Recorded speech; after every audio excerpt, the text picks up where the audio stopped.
Farm Entrepreneurship Program na programa ng Jollibee Group Foundation. Basically, to capacitate yung mga local partners natin, specifically the farmer groups, para ready silang mag-deliver sa mga markets sustainably. So, hindi lang siya one time. At the same time, very critical do sa programa namin yung collective marketing, and of course, parang part of the program kasi then we teach them how to compute their costs. So that's a very critical in terms of negotiating with the buyers.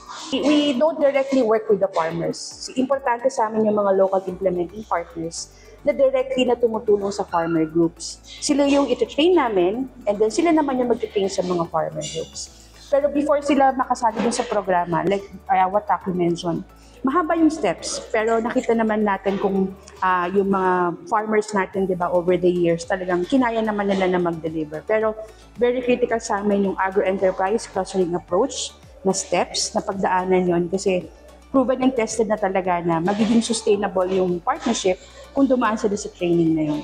So over the years, 2008 kami nag-start, we were able to accredit and help 30 farmer groups. So that's over 1,000 farmers na rin over the years.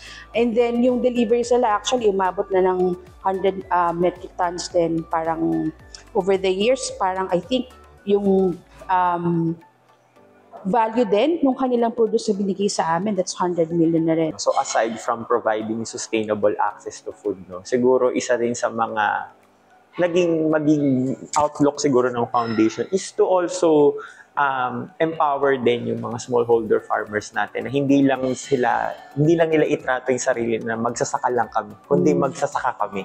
Kasi at the end of the day, sobrang marangal yung trabahong ginagawa nila. And given all these challenges with the agricultural sector, malaking bagay sa kanila yung mga support ang pinoprovide ng mga iba't ibang organizations.